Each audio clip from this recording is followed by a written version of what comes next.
இந்த பூமியில இருக்கிற எந்த பலனாக இருந்தாலும் எல்லாவற்றுக்கும் ஒரு எல்லை இருக்கிறது. ஆனால் தேவன் நமக்கு நேராக வேற ஒரு பலனை தினந்தோறும் கொடுக்கிற தேவனாக அவர் இருக்கிறார். ஒவ்வொரு நாளும் கொடுக்கப்பட்டிருக்கிறது. அந்த தெய்வீக பலனோடு தான் நீங்கள் உங்க வாழ்க்கையின் எல்லா அம்சங்கள்ல ஜெயமாக வாழ முடியும்.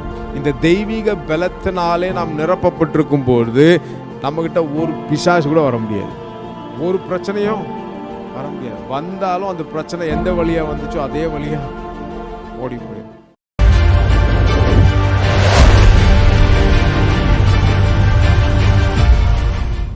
இயேசுவின் நாமத்தினால இந்த மாலை நேரத்தில் உங்களை நான் வாழ்த்த விரும்புகிறேன். நான் பிரசங்கிக்கிற கிறிஸ்து இன்றைக்கும் மாறாதவராக இருக்கிறார். ஹல்லேலூயா. இன்றைக்கும் அவர் ஜீவிக்கிறார். இன்றைக்கும் நமக்கு நிறைவான பலனையும் பலனையும் கொடுக்கிற தேவனாக அவர் இருக்கிறார். இந்த உலகத்தில் நிறைய பலன்கள் இருக்கிறது. பொதுவாக நாம் பார்க்கும் பொழுது இன்றைக்கு இருக்கிற உலகத்தை நாம் பார்த்தோன்னு சொன்னால் சூப்பர் பவர் கண்ட்ரீஸ், சக்தி வாய்ந்த தேசங்கள் அப்படின்னு அழைக்கிறாங்க சில தேசங்களை. அதில் தலை சிறந்த ஒரு 4-5 நாடுகள் இருக்கிறது. எல்லா பலன்லேயும் அவங்க ரொம்ப கை தேர்ந்தவர்களாக, அது பொருளாதாரமாக இருக்கட்டும், இயற்கை வளமாக இருக்கட்டும், அவருடைய இராணுவமாக இருக்கட்டும், அவருடைய மருத்துவமாக இருக்கட்டும், எல்லாவற்றிலும் தலை சிறந்தவர்களாக அவர்கள் இருக்கிறார்கள். நான் இன்றைக்கு தெய்வீக பலனை குறித்து தான் பேச விரும்புகிறேன். Divine strength. இந்த உலகத்தில் நாம் பார்க்கும்போது நிறைய பலன்கள், நான் ஏற்கனவே சொன்ன மாதிரி இயற்கையின் மூலமாக, மாம்சத்தின் மூலமாக, அல்லது பணத்தின் மூலமாக, செல்வாக்கின் மூலமாக நிறைய பலனை இந்த உலகத்தில் வாழ்கிற மக்கள் பெற்றிருக்கிறார்கள். ஆனால் இந்த எல்லா பலன்களுக்கும் ஒரு குறிப்பிட்ட எல்லை இருக்கிறது, ஒரு குறிப்பிட்ட லிமிட்டேஷன் அதுக்கு இருக்கிறது. அந்த எல்லையை தாண்டி இந்த பலன் வேலை செய்யவே முடியாது. ஒரு மருத்துவர் ஐசியூக்கு வெளியே இருக்கிற ஃபேமிலி ஆட்கள்கிட்ட வந்து என்ன பேசுகிறாரு? எங்களால் முடிஞ்சது எல்லாவற்றையும் நாங்கள் என்ன செய்கிறோம். எங்களால் முடிஞ்ச எல்லா மருத்துவ உதவியும் நாங்கள் செய்ய விரும்புகிறோம். ஆனாலும் நீங்கள் என்ன செய்யுங்க, உங்கள் கடவுள்கிட்ட கொஞ்சம் வேண்டிக்கோங்க. ஏன்னா அவருடைய அந்த மருத்துவ ஞானமோ, அவருடைய அந்த செல்வாக்கோ, அவருடைய படிப்போ எதுவாக இருந்தாலும், அவருடைய மருந்துகளோ மாத்திரைகளோ எதுவாக இருந்தாலும் அதற்குன்னு ஒரு எல்லை இருக்கு. அந்த எல்லையை தாண்டி அந்த பலன் வேலை செய்யாது, அந்த ஞானம் வேலை செய்யாது, அந்த அறிவு வேலை செய்யாது. அவரே என்ன சொல்றாரு? உங்க கடவுளை கொஞ்சம் நீங்க என்ன செஞ்சுக்கங்க, வேண்டிக்கோங்க. அப்போ எந்த பலனாக, இந்த பூமியில் இருக்கிற எந்த பலனாக இருந்தாலும், அது பணமாக இருக்கட்டும், ஆஸ்தியாக இருக்கட்டும், மாம்ச பலனாக இருக்கட்டும், சொத்துக்களாக இருக்கட்டும், செல்வாக்காக இருக்கட்டும், எல்லாவற்றுக்கும் ஒரு எல்லை இருக்கிறது. அந்த எல்லையை தாண்டி அந்த பலன் என்ன செய்ய முடியாது, ஒரு நாளும் வேலை செய்ய முடியாது. ஆனால் தேவன் நமக்கு நேராக வேற ஒரு பலனை தினந்தோறும் கொடுக்கிற தேவனாக அவர் இருக்கிறார். இயற்கைக்கு அப்பாற்பட்ட தேவனாலே கொடுக்கப்படுகிற தெய்வீக பலனை ஒவ்வொரு நாளும் தேவன் நமக்கு கொடுக்கிறார் என்று வேதம் சொல்லுகிறது. ஹல்லேலூயா. அந்த பலன் ஒவ்வொரு நாளும் நமக்கு கொடுக்கப்படுகிறது. வேதம் சொல்கிறது, காலைதோறும் அவருடைய கிருபைகள் புதிதாக நமக்கு கொடுக்கப்படுகிறது. எவ்ரிடே, ஒவ்வொரு நாளும் அவருடைய பலன் நமக்கு நிறைவாக, அந்த நாளுக்குரிய சவால்களை சந்திப்பதற்கு, அந்த நாளுக்குரிய பிரச்சனைகளை தீர்த்து கொள்வதற்கு, அந்த நாளுக்குரிய போராட்டங்களை ஜெயிப்பதற்கு, அந்த நாளுக்குரிய பலவீனங்களை போக்கிக் கொள்வதற்கு, அந்த நாளுக்குரிய எல்லா எதிரிகளை நாம் மேற்கொள்வதற்கு தினந்தோறும் தேவன் நமக்கு நிறைவான அந்த பலனை, தெய்வீக பலனை நமக்கு கொடுக்கிற தேவனாக அவர் இருக்கிறார். இந்த தெய்வீக பலன் நமக்கு தினந்தோறும் கொடுக்கப்பட்டாலும் இந்த உலகமானது பொல்லாங்கனுடைய கையில் இன்றைக்கும் இருக்கிறது. தேவன் நம்மை மீட்டு கொண்டிருக்கிறார். இந்த உலகம் இன்றும் மீட்கப்படவில்லை. இந்த பூமியானது இன்னும் சாபமான நிலையில இருக்கிறது. இந்த உலகத்துக்கு அதிபதியாக பிசாசானவன் இருக்கிறதுனால அவனுடைய வேலைகள் இன்றைக்கும் இந்த உலகத்திலே கட்டவிழ்த்தப்பட்டிருக்கிறது. அவனால வியாதிகள் பரப்பப்படுகிறது, அவனால பிரச்சனைகள் எழுப்பப்படுகிறது, தேசத்துக்கு விரோதமாக பகைகள் எழுப்பப்படுகிறது. எல்லாவற்றுக்கும் அவனும் காரணமாக இருக்கிறார், அவனுக்கும் வல்லமை இருக்கிறது என்று வேதம் சொல்கிறது. இயற்கைக்கு அப்பாற்பட்ட வல்லமை நமக்கு கொடுக்கப்பட்டிருந்தாலும் இந்த நேச்சுரல், இந்த இயற்கையான இந்த வல்லமையை காட்டிலும் மேலான ஒரு வல்லமை நமக்கு கொடுக்கப்பட்டிருக்கிறது. பிசாசும் அந்த வல்லமையில வேலை செய்கிறான். நமக்கு கொடுக்கப்பட்டிருக்கிற வல்லமையானது அவனுடைய தந்திரங்களை, அவனுடைய வல்லமையை அழிக்கும்படியான ஒரு வல்லமையாக அது இருக்கிறது. ஒவ்வொரு நாளும் நமக்கு ஏன் அந்த வல்லமை கொடுக்கப்படுகிறதுனா, வேதம் சொல்கிறது, எவனை விழுங்கலாமோ என்று பிசாசானவன் வகை தேடி சுத்தி திரிந்து கொண்டிருக்கிறான் வேதம் சொல்கிறது. இப்போ எவனை விழுங்கலாமோ அப்படின்னா, இந்த நிறைவான தெய்வீக பலனை அனுபவிக்காத, அதை பெற்றுக்கொள்ளாமல் வாழுகிற ஒவ்வொருவரையும் அவன் விழுங்கும்படியாக வகை தேடி சுத்தி கொண்டிருக்கிறான் என்று வேதம் சொல்கிறது. காலையில் எந்திரிச்சோன்னா எனக்கு ஒரு பழக்கம் இருக்குது. ஆண்டவரே நம்முடைய தெய்வீக பலனுக்காக, தெய்வீக ஞானத்துக்காக, தெய்வீக பாதுகாப்புக்காக ஸ்தோத்திரம். ஒவ்வொரு நாளும் அந்த தெய்வீக பலன் நமக்கு நிறைவாக கொடுக்கப்பட்டிருக்கு. எவ்ரி சைல்ட் ஆஃப் காட், ஒவ்வொரு தேவனுடைய பிள்ளைக்கும் ஒவ்வொரு நாளும் நிறைவாக இந்த தெய்வீக பலன் கொடுக்கப்பட்டிருக்கிறது. எத்தனை பேர் ஆமென் சொல்றீங்க? அதுக்கு ஒவ்வொரு நாளும் கொடுக்கப்பட்டிருக்கிறது. அந்த தெய்வீக பலனோடு தான் நீங்கள் உங்க வாழ்க்கையின் எல்லா அம்சங்கள்ல ஜெயமாக வாழ முடியும். உங்களுடைய ஞானத்தினாலேயோ, உங்களுடைய பலத்தினாலேயோ, உங்களுடைய மாம்சீக பலத்தினாலேயோ, உங்களுடைய அறிவினாலேயோ, உங்களுடைய செயல்பாடுகளினாலேயோ, உங்களுடைய தாளந்துகளினாலேயோ, உங்களுடைய ஆற்றலினாலேயோ, அதனாலே நீங்கள் ஜெயம் பெறுவது கிடையாது. அவருடைய தெய்வீக பலத்தினாலையும் அவருடைய தெய்வீக ஞானத்தினாலையும் தான் நீங்க ஒவ்வொரு நாளும் ஜெயமாக வாழ முடிகிறது. அதுதான் நிறைவாக நமக்கு கொடுக்கப்பட்டிருக்கிறது. ஒரு மனிதன் இன்றைக்கு மறுபடியும் பிறந்த இயேசுவால ரட்சிக்கப்பட்டு மறுபடியும் பிறந்த ஒரு விசுவாசி தெய்வீக பலனை பெற்றுக்கொண்டு தன்னுடைய வாழ்க்கையை நடத்தவில்லை என்று சொன்னால் இன்னும் கிறிஸ்துவுக்குள்ளான அந்த வாழ்க்கையை வாழவே ஆரம்பிக்கவில்லை என்று அர்த்தம். இன்னைக்கும் அந்த தெய்வீக பலனை சார்ந்து, தேவனை சார்ந்து வாழவில்லை என்று சொன்னால் இன்னும் கிறிஸ்துவுக்குள்ளாக அவருக்கு கொடுக்கப்பட்டிருக்கிற அந்த நிறைவான வாழ்க்கை, சிலுவையின் மூலமாக அவருக்கு ஏற்படுத்தப்பட்டிருக்கிற அந்த நிறைவான வாழ்க்கையை வாழவே ஆரம்பிக்கவில்லை என்று அர்த்தம். அவருடைய கையின் பிரயாசமாக இருக்கட்டும், அவருடைய உத்தியோகமாக இருக்கட்டும், அவருடைய சரீர சுகமாக இருக்கட்டும், அவருடைய குடும்ப வாழ்க்கையாக இருக்கட்டும், அவருடைய கையின் பிரயாசங்களாக இருக்கட்டும், எல்லாவற்றிலும் தேவனுடைய அந்த தெய்வீக பலன் இல்லாமல் நீங்கள் செழிக்கவே முடியாது. எத்தனை பேர் சொல்றீங்க அவருடைய தெய்வீக பலத்தினாலே நாங்கள் நடத்தப்படுகிறோம்? அவருடைய தெய்வீக பலன் தான் நம்மை ஒவ்வொரு நாளும் நடத்துகிறது. அந்த ஒவ்வொரு நாளும் காலையில் அவர் கொடுத்துறார்.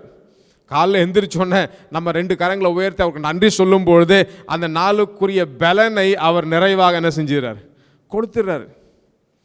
அந்த தெய்வீக பலன் நம்மை வழி நடத்துகிறது. நாம் சோர்ந்து போகிற நேரத்தில் இந்த தெய்வீக பலனை நாம் பெற்றுக்கொள்ளும் பொழுது சோர்ந்து போறவனுக்கு அவர் சத்துவத்தை என்ன செய்கிறாரு?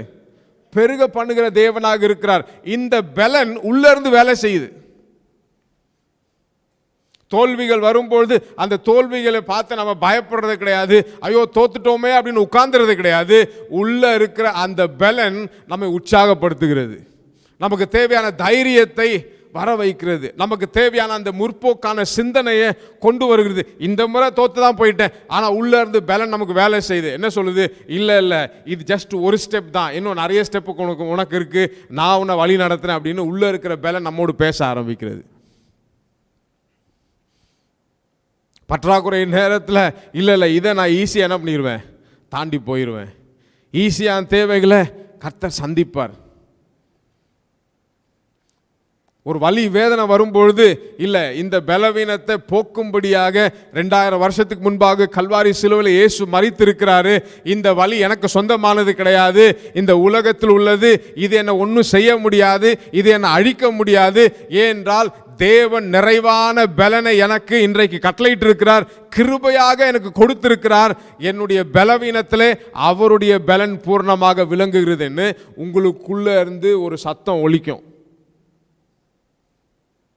அப்போ ஒவ்வொரு நாளும் நாம் அந்த நிறைவான பலனாலே தான் நடத்தப்பட வேண்டியது அவசியமாக இருக்கிறது. அப்போ தான் எவ்வளோ பிரச்சனைகள், போராட்டங்கள், கஷ்டங்கள், தொல்லைகள், நிந்தைகள், அவமானங்கள், பற்றாக்குறைகள் வந்தாலும் அந்த பிரச்சனையில் மூழ்கி போகாமல் தேவன் அதை சகித்து அதை ஜெயம் எடுக்க நமக்கு பலனை கொடுக்கிற தேவனாக இருக்கிறார்.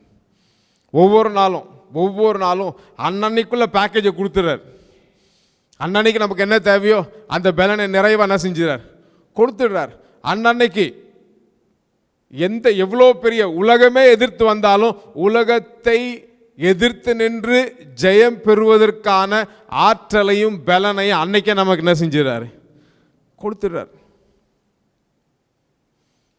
ஒரு வேத பகுதியை நான் காண்பிக்க விரும்புகிறேன். சங்கீதம் 27. இங்கே ஒரு நபரை குறித்து நாம் வாசிக்கிறோம். சங்கீதக்காரனாகிய தாவீது தன்னுடைய தேவனை குறித்து அவன் சொல்வதை நாம் பார்க்கிறோம். கர்த்தர் என் வெளிச்சமும் என் ரட்சிப்பும் ஆனவர், யாருக்கு பயப்படுவேன்? கர்த்தர் என் ஜீவனின் பலனானவர், யாருக்கு அஞ்சுவேன்? தாவீது தன்னுடைய சத்துருக்களை ஜெயித்து அவனுக்கு விரோதமாக எழும்பின அவனுடைய ராஜாவும் அவன் ஜெயித்து அவங்க எழுதுறான். என்ன சொல்றான்?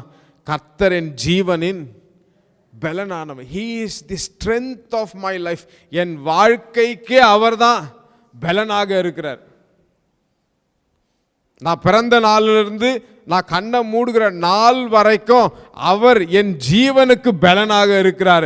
அவர் என் ஜீவனுக்கு பலனாக இருக்கிறதுனால அந்த தெய்வீக பலனை ஒவ்வொரு நாளும் எனக்கு கட்டளையிடுகிறதுனால நான் இருக்கிற நிலையிலே ஒவ்வொரு நாளும் இருக்க மாட்டேன், நான் வளர்ந்துக்கிட்டே இருப்பேன். ஏன்னா அவர் வளர்ச்சியின் தேவனாக இருக்கிறாரு, பெருக்கத்தின் தேவனாக இருக்கிறாரு. எனக்குள்ள இருக்கிற அந்த பலன் என்னை அப்படியே விட்டுறாது, என்னை வளர செய்கிறது. இவ்வளோ வாழ்க்கை உங்களுக்கு நல்லாவே தெரியும்.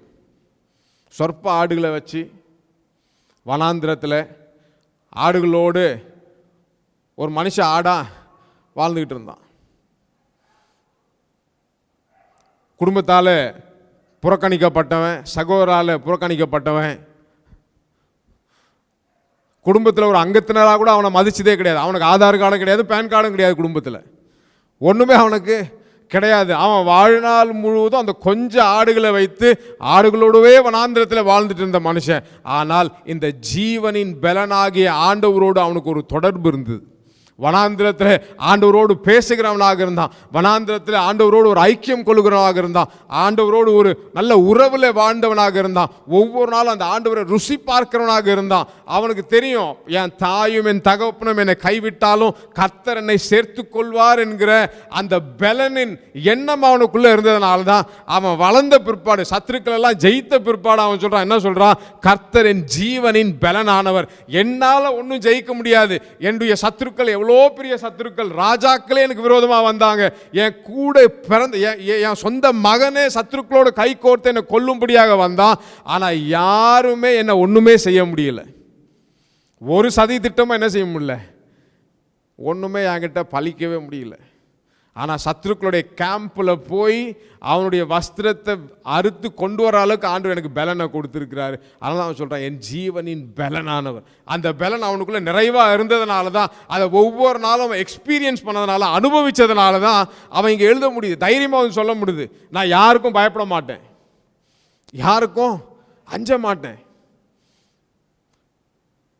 அவனுக்கு தெரியும், எனக்கு ஒவ்வொரு நாளும் தேவையான போஷாக்கு, தேவையான பலன், தேவையான ஞானம், கையாளுகிற அந்த ஆற்றலை, சூழ்நிலைக்கு ஏற்றவார் போல கையாளுகிற அந்த ஆற்றலை எனக்கு தேவன் நிறைவாக கொடுக்கிறதுனால தான் அவன் சொல்றான், என் ஜீவனின் பலனானவர். என் வாழ்நாள் முழுவதுக்கும் நான் அவருடைய பலனையே சார்ந்திருப்பேன். அப்படிதான் யுத்த காலத்துக்கும் போறான் அவன். 1 சாமுவேல் 17வது அதிகாரத்தில் வாசிக்கும் பொழுது இந்த எண்ணத்தோடு தான் போயிருப்பான் அவன். இதுவரைக்கும் வேதத்தில் வாசிக்கிற 17வது அதிகாரம் 34வது வசனத்தை வாசிக்கும் பொழுது அவனுடைய இராணுவமும் சரி, இஸ்ரவேல் இராணுவமும் சரி, அவனுடைய உடன் பிறந்த சகோதரர்களும் சரி, இஸ்ரவேலின் இராணுவம் எல்லாம் ஒவ்வொரு நாளும் காலையில் எந்திரிச்சு யுத்த காலத்துக்கு போவாங்க. அவருடைய பெலிஸ்திய இராணுவம் வந்து இஸ்ரவேலின் தேவனை சபிப்பாங்க, நிந்திப்பாங்க. அந்த நிந்தையான வார்த்தைகளை கேட்டுட்டு திரும்ப அவங்களுடைய கேம்புக்கு வந்துடுவாங்க. மத்தியானம் போவாங்க, திரும்ப பெலிஸ்தியர் என்ன செய்வாங்க, இஸ்ரவேலின் தேவனை சபிப்பாங்க, இஸ்ரவேலின் இராணுவத்தை சபிப்பாங்க. திரும்ப கேட்டுட்டு கம்முன்னு வந்துடுவாங்க. மாலையில் போனாலும் இதே மாதிரி. ஆனால் இவன் எங்கேயோ வனாந்திரத்தில் ஆடு மேய்ச்சிக்கிட்டு இருக்கிறவனுக்கு இவருடைய பலன் யாருந்து அறிந்திருந்ததுனால அந்த உள்ள இருக்கிற அந்த பலன் அவனை சும்மா விடவே இல்லை. மற்ற இராணுவத்தினரை போல, அவருடைய சகோதரரை போல, அந்த இஸ்ரவேல் தேசத்தின் ராஜாவை போல இவன் அமைதியாக இருக்கவே இல்லை. இவனுக்குள்ள இருக்கிற பலன் வந்து சத்துருவை எதிர்த்து நிற்கும்படியான ஒரு திராணி அவனுக்கு கொடுத்து யுத்த காலத்துக்கு வந்து சின்ன பொடியனா நின்னாலும் கர்த்தருடைய பலனால நிற்கிறான். அவன் ராஜா சொல்றான் அவனை பார்த்து, டே நீ சின்ன பொடியன், 3 அடி தான் இருக்க. அவன் கோலியாத்தை பாரு 9 அடி இருக்கான், உன்னை விட 3 மடங்கு ஹைட்டா இருக்கான். அவனை போய் நீ அடிச்சிருவியா? உனக்கு ஒரு பயிற்சியும் கிடையாது, யுத்த வஸ்திரங்கள் போட்டது கிடையாது, வாழை தூக்குனது கிடையாது, ஈட்டியை தூக்குனது கிடையாது. ஈட்டியும் வாழையும் பக்கத்தில் வச்சா ஈட்டியும் வாழை தான் பெருசாக இருக்கும், நீ குள்ளமாக இருப்ப. நீ போய் எப்படி அவனை அடிக்க போற? ஆனால் அந்த தேவனின் வல்லமை, அந்த தெய்வீக வல்லமையை அவன் ஏற்கனவே அனுபவிச்சிருக்கான். அவன் வாழ்க்கையில் அனுபவிச்சதை வந்து சொல்கிறான், ராஜா கிட்ட சொல்கிறான், இராணுவத்தினிட்ட சொல்கிறான், சகோதரர்கிட்ட சொல்கிறான். ஒரு முறை நான் என் ஆடுகளை மேய்ச்சிக்கிட்டு இருந்தேன், ஒரு சிங்கம் வந்துச்சு, என் ஆட்டுக்குட்டியை தூக்கிட்டு ஓடிருச்சு. ஆனால் நான் சும்மா விடவே இல்லை, அந்த சிங்கத்தை துரத்திக்கிட்டே போனேன். போய் அந்த சிங்கத்தை பிடிச்சி அது வாயை கிழிச்சு என் ஆட்டுக்குட்டியை காப்பாற்றி என்ன பண்ணிட்டேன், கொண்டு வந்துட்டேன். இன்னொரு முறை திரும்ப ஒரு கரடி வந்துச்சு, என் ஆட்டுக்குட்டியை தூக்கிட்டு ஓடிச்சு. திரும்ப அந்த கரடியை துரத்திக்கிட்டே போனேன், அதை பிடிச்சி கரடியை கொன்று அது வாயை கிழிச்சு என் ஆட்டுக்குட்டியை காப்பாற்றி கொண்டு வந்துட்டேன். தேவன் எனக்கு பலனாக இருக்கிறதுனால இந்த சிங்கத்தையும் இந்த கரடியும் கொல்வதை எனக்கு உதவி செய்தாரு.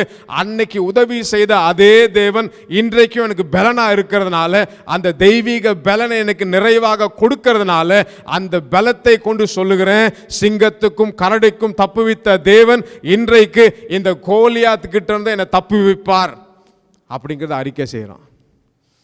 இன்னும் யுத்தமே நடக்கல, செய்யறதுக்கு முன்னாடி என்ன செய்யறான், சொல்றான். ஏன்னா அந்த பலன் மேல அவனுக்கு அவ்வளோ பெரிய ஒரு நம்பிக்கை.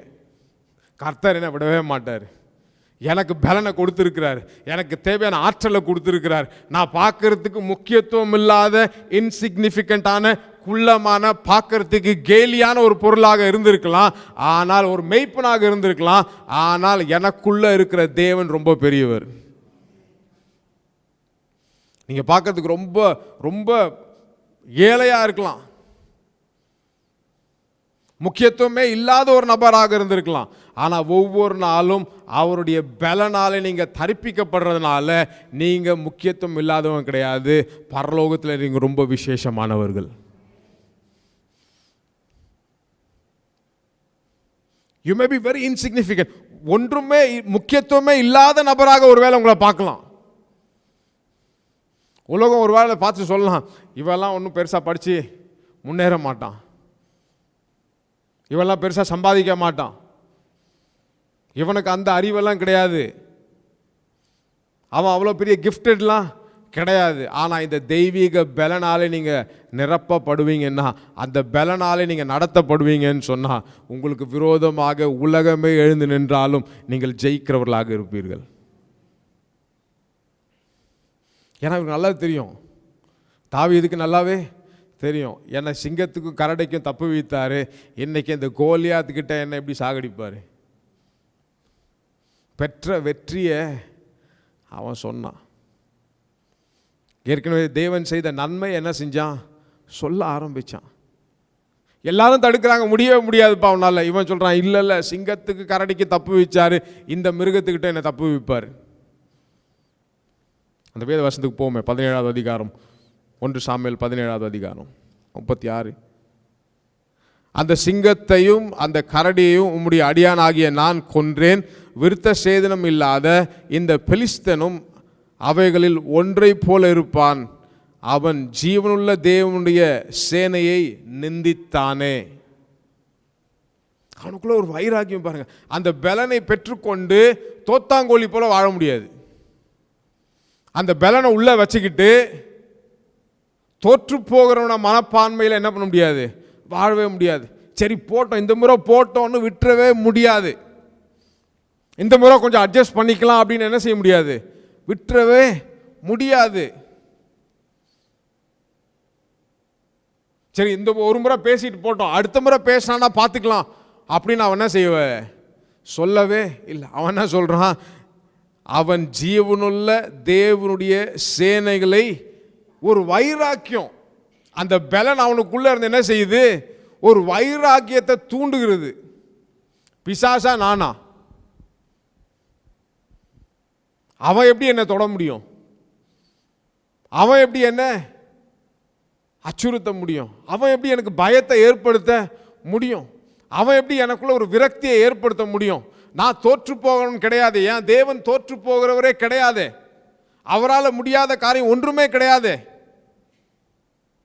அவனுக்குள்ள இருக்கிற அந்த பலன் அவனுக்குள்ள ஒரு வைராக்கியத்தை ஏற்படுத்த. அவனுக்கு தெரியும் அவன் ஒன்றும் செய்ய போறது கிடையாது, அவனுக்கு நல்லாவே தெரியும். ஏன்னா அவனுடைய அந்த இயற்கையான மாம்சீக பலத்தினால சிங்கத்தை கொல்லலை அப்படிங்கிறது அவனுக்கு தெரியும். ஏன்னா அவனுக்கு அவ்வளோ பெரிய பலன் கிடையாது.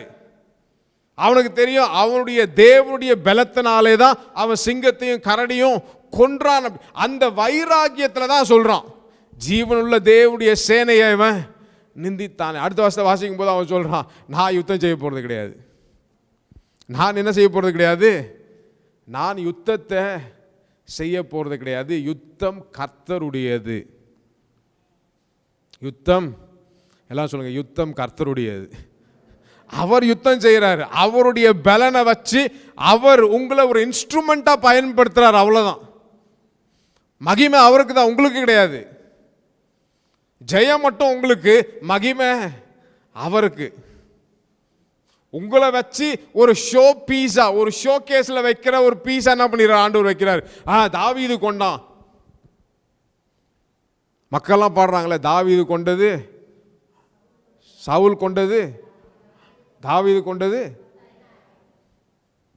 அப்ளாஸ் எல்லாம் வந்து மக்களால் கொடுக்கப்படுகிற அப்ளாஸ் வந்து அவனுக்கு. ஆனா தாவீதுக்கு தான் தெரியும், தேவன் தான் யுத்தம் செஞ்சாரு, தேவன் தான் கொன்னார்.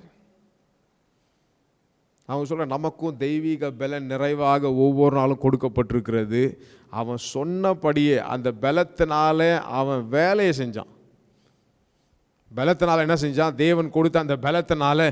சும்மா இருக்கல, வாய் நிறைய பேர் இருக்காங்களா, வாயால் மட்டும் பேசிடுவாங்க, ஆனால் ஒன்றும் வேலை நடக்காது. இவன் வாயால் சொன்னதை கையால் செஞ்சு என்ன பண்ணான், காமிச்சான். நாளை குறிக்கிறான், என்ன சொல்றான், இன்றைக்கு கர்த்தர் உன்னை என் கையில் ஒப்பு கொடுப்பார். உள்ள இருக்கிற பலன் அவனை அப்படின்னா செய்யுது, அப்படி பேச வைக்கிது. சொல்றான், நீ நிந்தித்த இஸ்ரவேலின் இராணுவங்களின் தேவனுடைய நாமத்தினால நான் என்ன பண்றேன், வரேன். ஐ கம் டு யூ, நான் உன்கிட்ட வரேன்.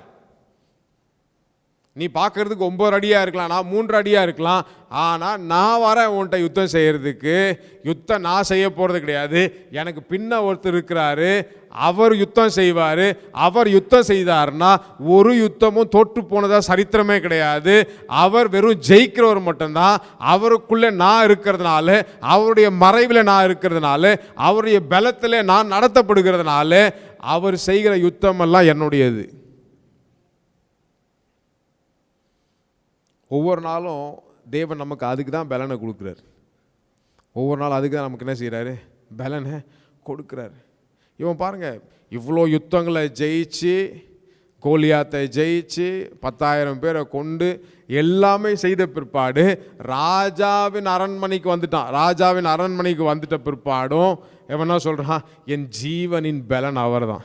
அன்னைக்கு ஆடு மேய்க்கும் போது அவர் தான் பலனாக இருந்தார். இன்னைக்கு ராஜஸ்தானத்தில் நான் உயர்த்தப்பட்டிருக்கும் போது, பேலஸில் உட்கார்ந்துருக்கும் போதும் அவர் தான் எனக்கு பலனாக இருக்கிறாரு.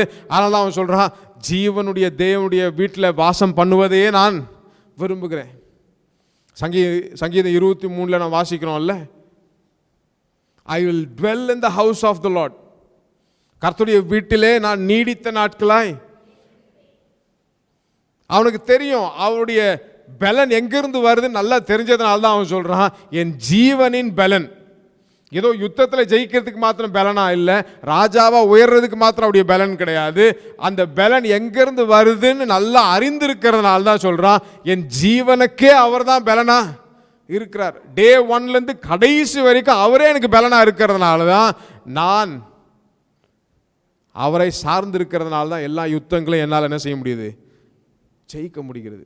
இந்த 27வது அதிகாரம் சங்கீதம் 27:1 வாசிக்கும்பொழுது, த லார்ட் இஸ் மை ஸ்ட்ரென்த்னு சொல்லப்பட்டிருக்கு. கர்த்தரன் பலனாகிய என் கர்த்தாவே என்று சொல்லப்படுகிறது. அதுக்கு சில நல்ல மொழிபெயர்ப்பில் வாசிக்கும்பொழுது எபிரேய மொழியில் அதுக்கு எல் சாலி அப்படின்னு சொல்கிறாங்க. எல் சாலி அப்படின்னு சொல்லும்பொழுது, ஹீ இஸ் மை ராக், அவர் எனக்கு கண்மலையாக இருக்கிறார், அவர் எனக்கு அரணாக இருக்கிறார், அவரே எனக்கு அஸ்திபாரமாக இருக்கிறார், அவரே எனக்கு சந்தோஷமாக இருக்கிறார். அந்த ரூட் வேர்டை எடுத்து நம்ம பார்த்தோம்னு சொன்னால் எல் சாலி அப்படின்னு எபிரேய பதத்தில் சொல்லப்பட்டிருக்கிறது. அந்த எல் சாலியினுடைய அர்த்தங்களை நாம் பார்த்தோம்னு சொன்னால், அந்த வேர்ட் ஸ்டடி பண்ணும்பொழுது என்ன சொன்னாங்க, ஹீ இஸ் மை ராக், அவர் தான் எனக்கு கண்மலையாக இருக்கிறார், அவர் தான் எனக்கு அரணாக இருக்கிறார், பாதுகாப்பாக இருக்கிறார், அவர் தான் எனக்கு அஸ்திபாரமாக இருக்கிறாரு, அவர் தான் எனக்கு சந்தோஷமாக களிப்பாக இருக்கிறாரு. அதனால் எவ்வளோ பிரச்சனைகள், போராட்டங்கள், வியாதிகள், பற்றாக்குறைகள், நிந்தைகள், அவமானங்கள் வந்தாலும் அவர் என்னோட கூட இருக்கிறதுனால, அவர் எனக்கு ஜீவனாக இருக்கிறதுனால நான் ஒரு நாளும் சோர்ந்து போகவே முடியாது. பக்கத்துல பார்த்து சொல்லுங்க, நான் சோர்ந்து போகவே முடியாது. சோர்ந்து போகிற நேரங்கள் வராதுன்னு கிடையாது, சோர்ந்து போகிற நேரங்கள் வரும், ஆனால் நான் சோர்ந்து போக முடியாது.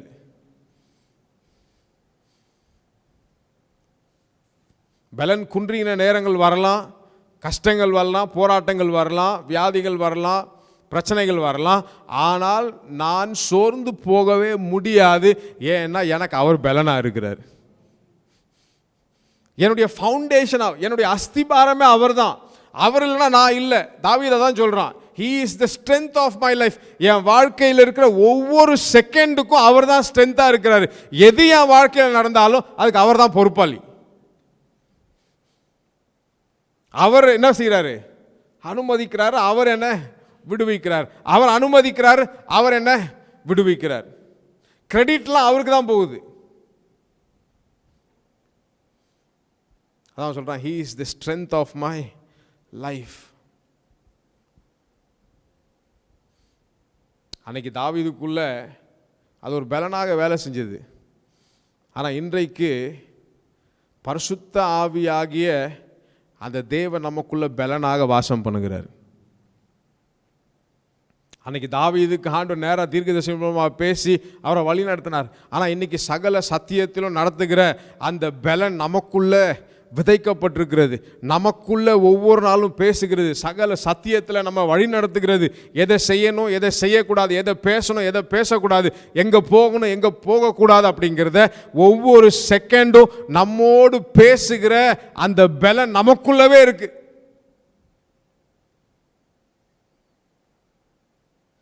ஒவ்வொரு நாளும் நம்மை பலப்படுத்தி கொண்டே இருக்கிறது. அல்லேலூயா. எத்தனை பேர் சொல்றீங்க, அவர் எனக்கு பலனாக இருக்கிறார் அப்படின்னு? He is the divine strength. அவரே நமக்கு பலனாக ஒவ்வொரு நாளும் இருக்கிறார்.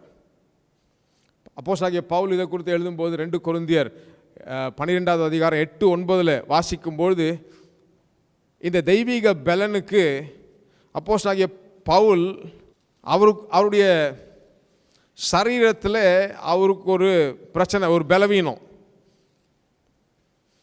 அதை குறித்து ஆண்டவர்கிட்ட கேட்குறாரு. ஆண்டவரே, இந்த பலவீனத்தில் என்னால் என்ன செய்ய முடியல, நிறைவாக ஊழியம் செய்ய முடியல, நிறைய மிஷன் ட்ரிப்பெல்லாம் போக வேண்டியதாக இருக்குது, நிறைய ஊழியங்கள் செய்ய வேண்டியதாக இருக்குது, எனக்கு ரொம்ப பெரிய ஒரு பெரிய தடையாக இது இருக்குது அப்படின்னு சொல்லி அங்கே ஜெபம் பண்ணுறாரு.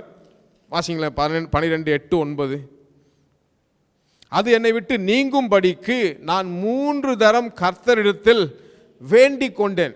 நீங்கள் முன்பாக இருக்க சில வசனங்களாக வாசித்தீங்கன்னு சொன்னால் அங்கே அவரோட பவுல் நிருபங்களே அவர் சொல்லும்போது சொல்கிறார், என் மாம்சத்தில் ஒரு முள், ஏதோ ஒரு முள், ஏதோ ஒரு பலவீனம், ஏதோ ஒரு பிரச்சனை, அதை நீங்கும்படியாக இவர் என்ன செய்கிறாரு, 3 தரம் தேவனிடத்தில் வேண்டிக் கொண்டேன். அதற்கு அவர், என் கிருபை உனக்கு, கர்த்தர் என்ன சொல்லிட்டாரு, என் கிருபை உனக்கு போதும். நீங்க தெய்வீக பலனுக்கு, அந்த பலனுக்கு இங்கே கிருபை, நான் உங்களுக்கு சொன்னேன்ல, காலைதோறும் அவருடைய கிருபையில் புதிதாக நம்ம கொடுக்கும். Every morning is grace is new அப்படின்னு சொல்கிறோம்ல, அந்த கிருபை அந்த நாளுக்குரிய வேலையை செய்வதற்கு, அந்த நாளுக்குரிய போராட்டத்தை ஜெயிப்பதற்கு இங்கே ஆண்டவர் பவுலுக்கு என்ன சொல்கிறாரு, என் கிருபை உனக்கு போதும். எத்தனை பேர் சொல்றீங்க அவருடைய கிருபையினால, நாம் பாடுறோம்ல, கிருபையால் நிலை நிற்கிறோம். உங்க கிருபை, உங்க கிருபை. அந்த பலவீனத்தை இவர் ஜோம்ன்றார் ஆண்டவர்கிட்ட, ஆண்டவரே இந்த பலவீனத்தை என்ன பண்ணிருங்க, நீக்கிறீங்க, எனக்கு ரொம்ப தடையா இருக்கு, ஊழியத்தை நிறைவாக செய்ய முடியல, ரொம்ப டயர்டில் ரெஸ்ட்லெஸ் ஆயிடுறேன், எனக்கு ஒரு பெரிய தடையா இருக்கு, ஃப்ரீயா என்னால் இருக்க முடியல, கம்ஃபர்டபுளா இல்லை, இதை எப்படியாவது நீங்கும்படியாக செய்யுங்க ஆண்டவரே. ஆனால் கர்த்தர் என்ன சொல்கிறார், அவனுக்கு என் கிருபை உனக்கு போதும். அப்படின்னா என் பலன் உனக்கு போதும். அந்த பலனை வச்சு நீ என்ன செய்யலாம், வேதம் சொல்லுகிறது, பலவீனத்திலே என் பலன் பூரணமாய் விளங்கும் என்றார். ஆகையால் கிறிஸ்துவின் வல்லமை என் மேல் தங்கும்படி என் பலவீனங்களை குறித்து நான் மிகவும், பலவீனங்களை குறித்து என்னது, மிகவும், அந்த பலவீனத்தை குறித்து ஆண்டவர்கிட்ட அந்த வசனம் வந்துட்ட பிற்பாடு, என் கிருபை உனக்கு போதும்னு சொல்லிட்ட பிற்பாடு இவர் என்ன சொல்றாரு, அந்த பலவீனத்தை குறித்து நான் மைண்ட் பண்றதே கிடையாது, அதை குறித்து யோசிக்கிறதே கிடையாது, அந்த பலவீனங்களை குறித்து நான் மிகவும் சந்தோஷமாய் மேன்மை பாராட்டுகிறேன். அந்த பலவீனத்தை குறித்து இப்ப என்ன சொல்றாரு, ஐ போஸ்ட் அபவுட் இட், அதை குறித்து நான் மேன்மை பாராட்டுகிறேன். ஏன்னா அவருடைய கிருபை எனக்கு கொடுக்கப்பட்டிருக்கிறது. அவர் பலனை நிறைவாக கொடுத்துறாரு, அது ஒரு பக்கம் இருந்துட்டு போட்டோம். ஆனால் அவருடைய பலன் என்னை தாங்குகிறது, அவருடைய பலன் என்னை சுகமாக்குகிறது, அவருடைய பலன் என்னை சுமக்கிறது, அவருடைய பலன் என்னை வழி நடத்துகிறது. அவருடைய கிருபை எனக்கு போதுமானதாக இருக்கிறது. அந்த பலவீனத்தை என்ன செய்யல இவர், அந்த வீக்னஸை மைண்ட் பண்ணவே இல்லை. அதை குறித்து என்ன செய்கிறேன், கிறிஸ்துவின் வல்லமை எனக்குள்ளே இருக்கிறதுனால என் மேல் தங்கும்படி, கிறிஸ்துவின் வல்லமை என் மேல் தங்கும்படி என் பலவீனங்களை குறித்து நான் மிகவும் சந்தோஷமாய். அப்படின்னா என்ன, எனக்கு இந்த பலவீனத்தை குறித்து யோசிக்கிறதுக்கு நேரம் இல்லை, கிறிஸ்துவை குறித்து மேன்மை பாராட்டுகிறேன்.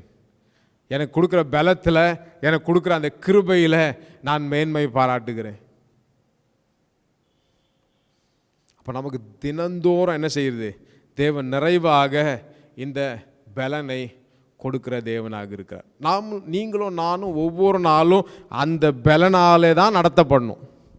ஒவ்வொரு நாளும் நம்முடைய வாழ்க்கையின் எல்லா அம்சங்களில், குடும்பம், பொருளாதாரம், கையின் பிரயாசம், ஆவி, ஆத்மா, சரீரம், பிள்ளைகளுடைய எதிர்காலம், எல்லாவற்றிலையும் உங்களுக்கு இருக்கிற அந்த பலனை சாராமல், அந்த பலன் பரத்திலிருந்து நம்ம கொடுக்கிற அந்த தெய்வீக பலனை சார்ந்து தான் நாம் வாழ வேண்டும் என்று தேவன் விரும்புகிறார்.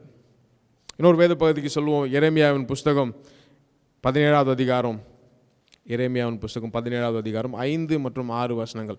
மனுஷன் மேல் நம்பிக்கை வைத்து மாம்சமானதை தன் புயபலமாக்கி கொண்டு கர்த்தரை விட்டு விலகுகிற இருதயம் உள்ள மனுஷன் சபிக்கப்பட்டவன் என்று கர்த்தர் சொல்லுகிறார். இங்க இங்கிலீஷ்ல வாசித்தீங்கன்னு சொன்னா என்ன சொல்லப்பட்டிருக்குன்னா, a man who depends on his own strength, கர்த்தரை பலமாக்கி கொள்ளாமல் தன் மாம்சமானதை தன் புயபலமாக்கி கொண்டு கர்த்தரை விட்டு தன்னுடைய அந்த நேச்சுரல் பலத்தையோ அல்லது மற்றவர்களுடைய அந்த பலத்தை தன்னுடைய பலனாக மாற்றிக்கொண்டு அதன் மேல நம்பிக்கை வைத்து வாழுகிற மனுஷனுக்கு வேதம் சொல்கிறது, அவன்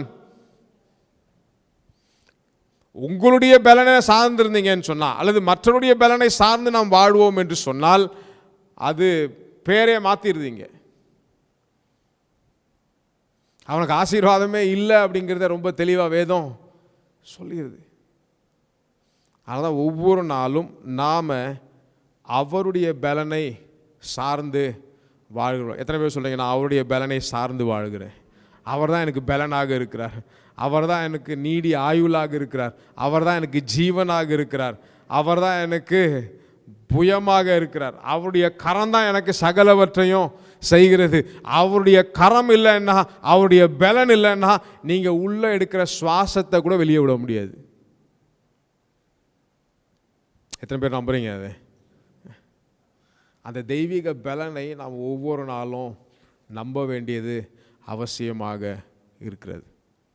இயேசுவே அந்த பலனை பிதாகிட்டேருந்து எதிர்பார்க்கிறார். இயேசுக்கே அந்த பலன் தேவைப்பட்டது. திருப்பிக் கொள்ளும் லூக்கா எழுதின சுவிசேஷம் 22வது அதிகாரம், லூக்கா 22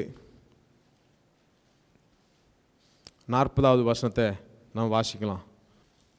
அவ்விடத்தில் சேர்ந்த பொழுது அவர் அவர்களை நோக்கி, நீங்கள் சோதனைக்குட்படாத படிக்கு ஜெபம் பண்ணுங்கள் என்று சொல்லி அவர்களை விட்டு கல்லெறி தூரம் அப்புறம் போய் முழங்கால் படியிட்டு, பிதாவே உமக்கு சித்தமானால் இந்த பாத்திரம் என்னை விட்டு நீங்கும்படி செய்யும், ஆயினும் என்னுடைய சித்தத்தின் படி அல்ல உம்முடைய சித்தத்தின் படியே ஆக கடவுது என்று ஜெபம் பண்ணி. நமக்கு நல்லா தெரியும், இயேசு கிறிஸ்து கல்வாரி சிலுவையை சந்திக்க போகிறார். ரோமர்களால் பிடிப்பட்டு சிலுவையில் கொல்லப்பட போகிறார். அவருக்குள்ள ஒரு ஆகனி, ஒரு பயம், ஒரு கலக்கம். ஏன்னா அவரும் நம்மை போல ஒரு மனுஷன் தானே, அவருக்கும் அந்த உணர்வுகள் இருந்தது, பசி இருந்தது, வேதனைகள் இருந்தது, கோபம் வந்துச்சு. அவருக்கும் நம்மை போல உணர்வுகள், நம்மை போலவே மனிதனாக அவர் இருந்தார்.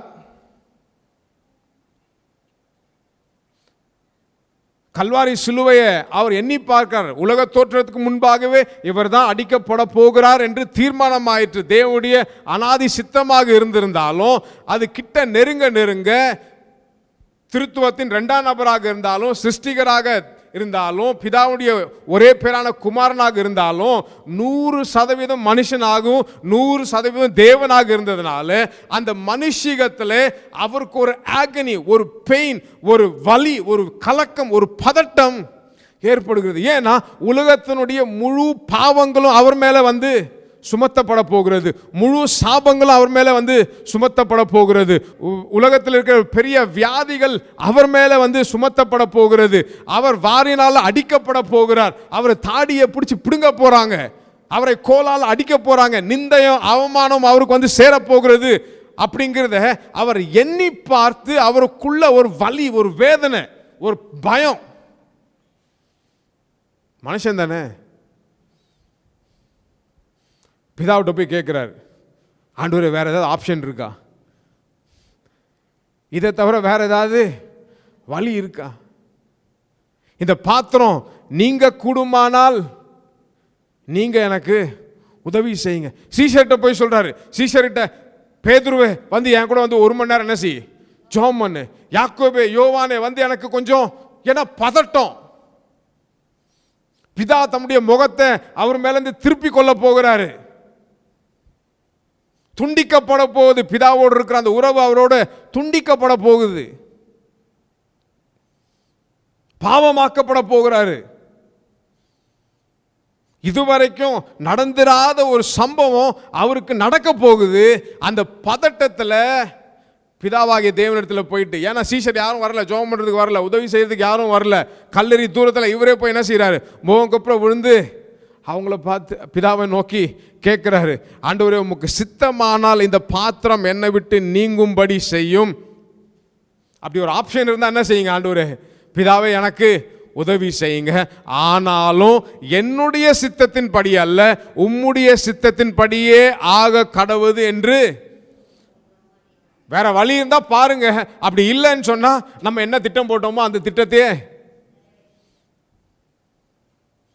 அந்த மனுஷீகத்தில் அவருக்கு இருக்கிற அந்த வலி வேதனையில் அவருக்கு இருக்கிற அந்த பலன் குன்றி போகிற அந்த நிலையில போய் என்ன செய்யறாரு?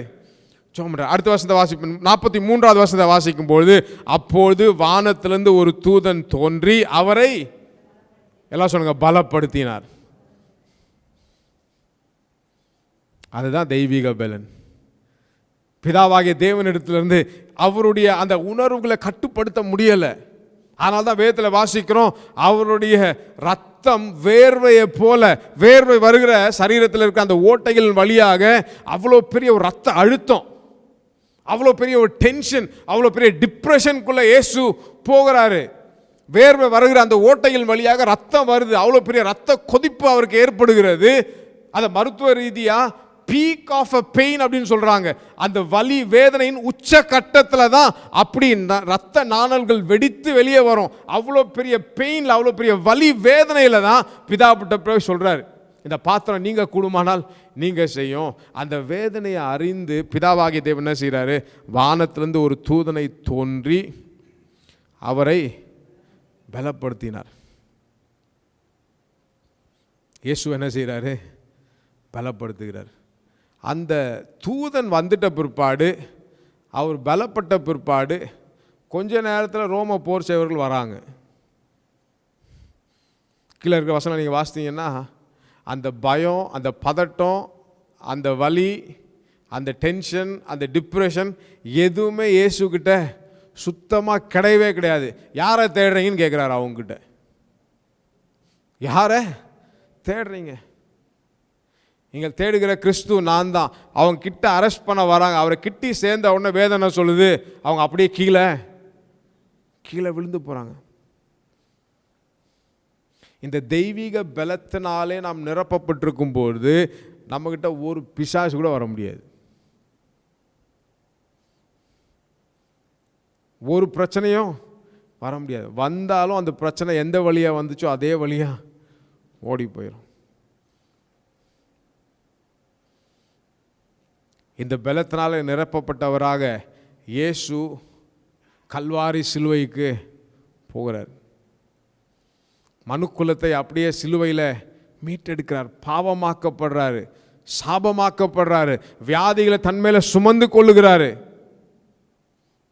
ஏழ்மையை தரித்திரத்தை தன்மேல சுமந்து கொள்ளுகிறாரு, பாவங்களை தன்மேல சுமந்து கொள்ளுகிறாரு. ஏழ்மையின் கோலத்தை எடுத்து பிதாவுடைய பலத்தினால மீட்பை என்ன செஞ்சிறாரு? நமக்கு ஏற்படுத்தி கொடுக்கிறார். அப்போ அந்த பலன் இன்றைக்கும் நமக்கு நிறைவாக என்ன செய்யப்பட்டிருக்கிறது? கொடுக்கப்பட்டிருக்கிறது. இயேசுக்கு கொடுக்கப்பட்ட அதே பலன் எத்தனை பேர் தெரியும்? நமக்கு தேவன் ஒரு தூதர்களை ஏற்படுத்தி இருக்கிறார். பணிவிட ஆவிகளை தேவன் நமக்கு, நீங்கள் ஒன்றுமே செய்ய தேவை கிடையாது. பலவீனமான நேரத்தில், பதட்டத்தின் நேரத்தில், பிபி எல்லாம் எகிற நேரத்தில் நீங்கள் ஒன்றுமே போய் ஒன்றுமே பண்ண தேவை கிடையாது. நம்ம என்ன செய்கிறோம்? போய் கூகுளில் போய் செக் பண்ணுறோம், இது வந்தால் இது என்ன இருக்கும், இது வந்தால் இது என்ன நடக்கும். அதெல்லாம் ஒன்றும் செக் பண்ணவே தேவையில்லை.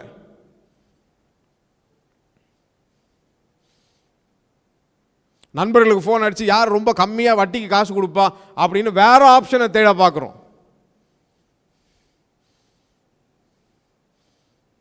இயேசு என்ன செஞ்சார்? போய் கல்லறி தூரத்தில் முழங்கால் படிட்டு ஜெபம் பண்ண ஆரம்பித்தார். எத்தனை பேர் சொல்கிறீங்க நான் ஜெபம் பண்ணுறேன் அப்படின்னு? உங்கள் பிரச்சனையின் உச்ச கட்டத்தில் நீங்கள் ஒன்றுமே செய்ய தேவை கிடையாது. போய் 10 நிமிஷம் உட்காந்து பிதாவாகிய தேவனோடு நீங்கள் பேச ஆரம்பித்தாலே உங்களுக்கென்று அனுப்பப்பட்டிருக்கிற பணிவிட ஆவிகள் உங்களுக்கு நிறைவாக தேவனுடைய பலனை கட்டளையிடுகிறார்கள். அதுக்கப்புறம் உலகமே எதிர்த்து வந்தாலும் நீங்கள் ரொம்ப ஈஸியாக தாண்டி போயிடலாம். அதெல்லாம் உங்கள் பேச்சு வித்தியாசமாக மாறிடும், உங்கள் செயல்பாடு வித்தியாசமாக மாறிடும், உங்கள் எண்ணங்கள் வித்தியாசமாக மாறிடும். Are you walking by the divine strength? நீங்கள் அந்த தெய்வீக பலத்தினாலே ஒவ்வொரு நாளும் நடத்தப்படுகிறீர்களா? தெய்வீக பலத்தினால் நடத்தப்படுறோன்னு சொன்னால் உங்களுக்கு விரோதமாக எது எழும்புனாலும் அதுதான் ஓடி போயிடும், நீங்கள் அங்கேயே நிற்பீங்க கல் மாதிரி. இயேசுவோடு கூட இருந்த சீஷர்களை பாருங்கள், இயேசுவை பிடிக்க வராங்க, இந்த 12 சீஷரும் தெரிச்சு ஓடுறாங்க. ஏன்னா அந்த அந்த அந்த பலனை குறித்து ஒரு அறிவும் அவங்களுக்கு கிடையவே கிடையாது. ஆனால் இயேசு என்ன சொல்கிறாரு, நீங்கள் யாரை தேடுறீங்க, யாரை பிடிக்க வந்திருக்கீங்க, நான் தான், என்னை தான் பிடிக்க வந்திருக்கீங்க, வாங்க கிட்ட என்னை பிடிங்க வந்துன்னு கூப்பிடுறாரு. அவங்க ஓடினவங்க தான். அவங்கள அதை குறித்து எங்கே பார்க்குறோம் கடைசியாக அப்படின்னா, அப்போஸ்தலர் 1ஆவது அதிகாரத்தில் வாசிக்கிறோம், இல்லை சுவிசேஷங்களுடைய கடைசி அதிகாரங்களில் வாசிக்கிறோம். இயேசு மரித்து உயிர் தெழுந்து அவங்க சீஷர்கள் உட்கார்ந்திருந்த அந்த அறைக்குள்ளே தானாக வராரு. உள்ளே வந்த உடனே அவங்ககிட்ட சொல்கிறாரு, என்ன சொல்கிறாரு, நீங்கள் போய் எருசலேமில் காத்துருங்க, இப்போ ஒன்றும் நீங்கள் செய்யவே தேவையில்லை, உன்னதத்தில் உங்கள் மேலே ஒரு பலன் இறங்கும், அது வரைக்கும் நீங்கள் என்ன செய்யுங்க, காத்துருங்க. 1:8 வாசிக்கிறோம். அப்போஸ்தலர் 1:8 வாசிப்போமா அந்த வசனத்தை? பரிசுத்த ஆவி உங்களிடத்தில் வரும்பொழுது நீங்கள் பலன் அடைந்து எருசலேமிலும் யூதேயா முழுவதிலும் சமாரியாவிலும் பூமியின் கடைசி பரியந்தமும் எனக்கு, பரிசுத்த ஆவி உங்களிடத்தில் வரும்போது நீங்கள் பலன் அடைந்து, இயேசு சொல்றாரு நீங்க காத்துருங்க, ஏன்னா காத்திருக்க வேண்டியது ரொம்ப அவசியம். நான் காத்திருந்து தான் என்ன செஞ்சேன், சிலுவையை மேற்கொண்ட, மனுவர்க்கத்தை மீட்டு கொண்டேன். நீங்களும் என்னை போல மாற வேண்டும் என்று சொன்னால் நீங்கள் போய் காத்திருங்க.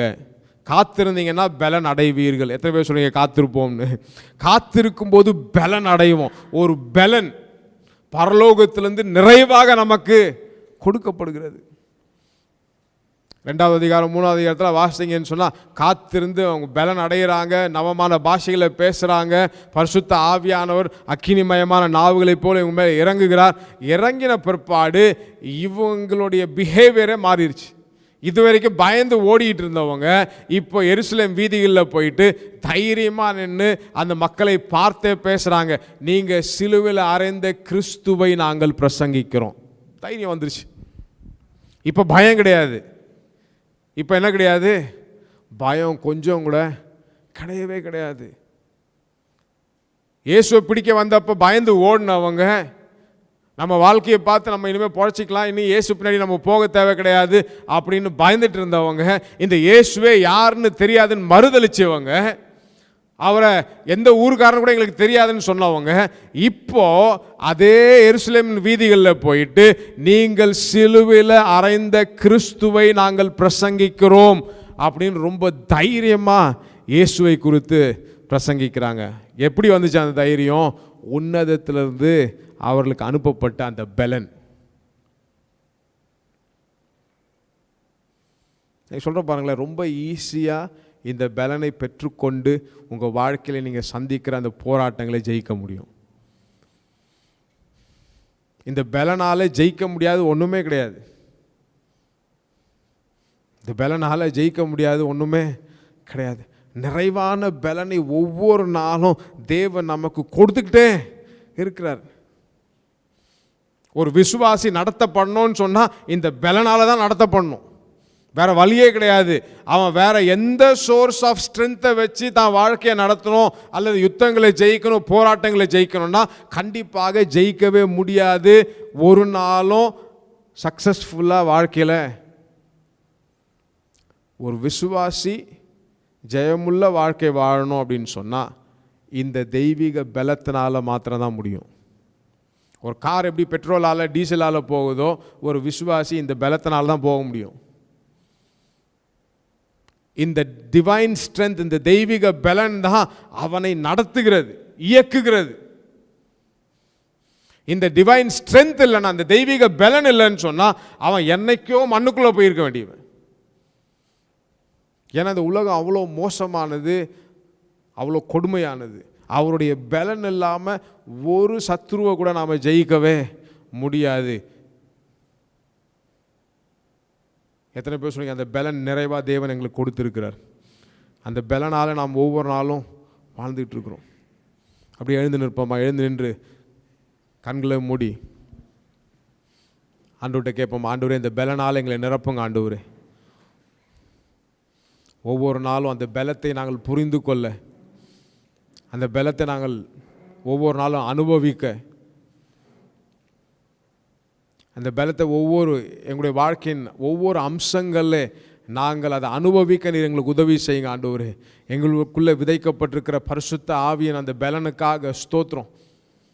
கரங்களை உயர்த்தி சொல்லாம, ஆண்டவரே உங்களுடைய பலனுக்காக ஸ்தோத்திரம் ஆண்டவரே, நிறைவான அந்த பலனுக்காக ஸ்தோத்திரம் ஆண்டவரே, நிறைவான பரிசுத்த ஆவியானவரே உமக்கு ஸ்தோத்திரம் கர்த்தாவே. ஆண்டவரே நீர் எங்களை நிரப்புகிறதுக்காக ஸ்தோத்திரம், எங்களை வழி நடத்துகிறதுக்காக ஸ்தோத்திரம் ஆண்டவரே. ஒவ்வொரு நாளும் கர்த்தாவே காலைதோறும் இப்படி கிருபைகள் எப்படி எங்களுக்கு புதிதாக இருக்கிறதோ அதே விதத்தில் கர்த்தாவே நாங்கள் அந்த நிறைவான பலனை ஒவ்வொரு நாளும் நாங்கள் பெற்றுக்கொள்ள, அதை கர்த்தாவே அனுபவிக்க நீர் எங்களுக்கு உதவி செய்யும்படியாக நாங்கள் ஜெபிக்கிறோம் கர்த்தாவே.